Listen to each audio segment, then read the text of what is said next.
Bonjour à tous, bienvenue dans cette vidéo. Aujourd'hui, nous allons explorer un phénomène surnaturel, celui de la statue de Nossa Senhora do Mel, connue sous le nom de Notre-Dame du Miel, qui pleurerait du miel depuis les années 90. Cette histoire relie la foi, la science et le mystère.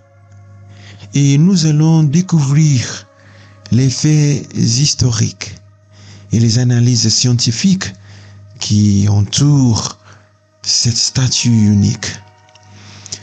Installez-vous bien et laissez-vous emporter par ce récit incroyable. Pour comprendre le phénomène de Notre-Dame du Miel, il faut revenir à l'histoire de cette statue. Cette statue, à l'origine, n'est pas une création brésilienne. Elle représente la Vierge de Fatima, dont l'histoire est liée aux apparitions mariales de Fatima au Portugal en 1917. Elle a été offerte à une femme brésilienne, Liliane Aparecida Montemor, par une amie après un pèlerinage au sanctuaire de Fatima, lieu des apparitions célèbres de la Vierge Marie. Le 13 mai 1993, une date symbolique puisqu'elle marque l'anniversaire des premières apparitions de Fatima, un événement étrange a eu lieu. La statue de Liliane a commencé à émettre des larmes. D'abord de simples larmes de sel, puis de véritables larmes de miel. Ce phénomène a marqué les fidèles, attirant de plus en plus de gens curieux ou fervents de tout le Brésil et même d'autres pays. Ce qui rend cette histoire encore plus captivante, c'est que des experts ont tenté de comprendre ce phénomène à travers des analyses scientifiques.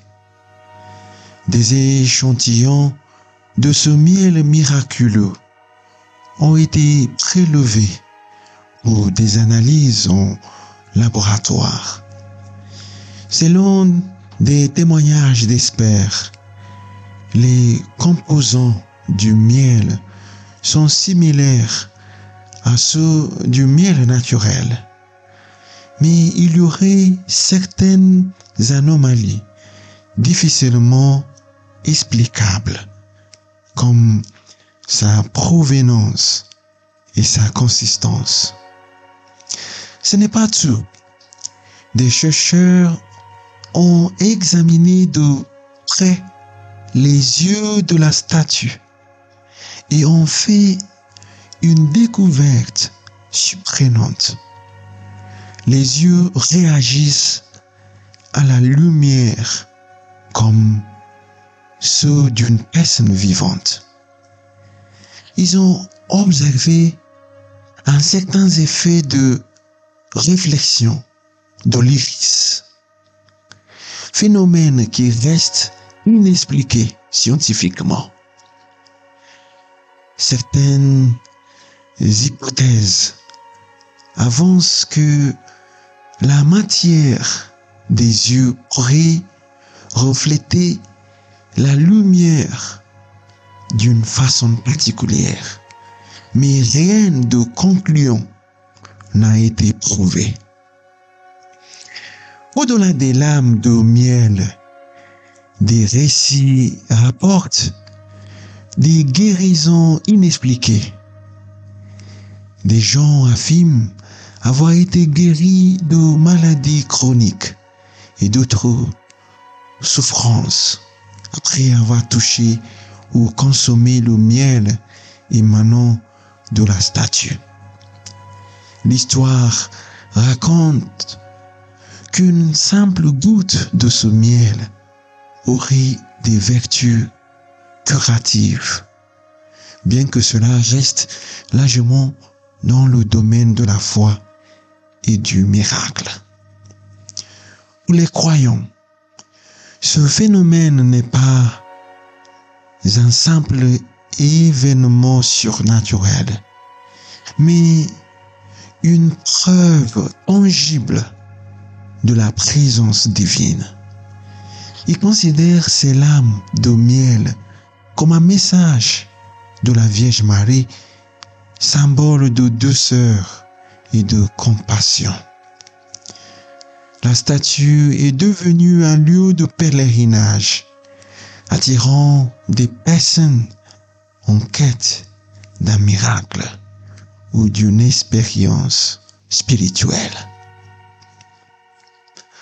Comme pour tout phénomène religieux ou inexpliqué, il existe des sceptiques. Certains scientifiques et chercheurs soutiennent que le miel pourrait provenir des réactions chimiques ou biologiques au sein de la statue. Bien que cette hypothèse n'explique pas pourquoi cela a lieu depuis des décennies, ni pourquoi les lames apparaissent de manière intermittente. Certains affirment que des phénomènes d'humidité dans certaines statues peuvent créer des effets ressemblant à des lames. Mais le miel, substance complexe, n'est pas produit naturellement par les matériaux classiques des statues. Cette explication laisse donc de nombreux experts perplexes. Pour conclure, mes chers frères et sœurs, cette statue Notre-Dame du Miel reste un mystère. Pour les uns, c'est une manifestation divine. Pour les autres, un phénomène naturel encore inexpliqué. Quoi qu'il en soit, ces statues inspirent la foi, l'espoir et une connexion spirituelle pour les croyants qui s'y rendent. Et pour nous, elles nous rappellent combien le monde est rempli de phénomènes qui nous dépassent et qui nourrissent notre imagination et notre quête de vérité. Merci de m'avoir suivi dans cette exploration. N'hésitez pas à partager cette vidéo si elle vous a intrigué ou touché. À bientôt pour une nouvelle enquête sur des phénomènes mystérieux.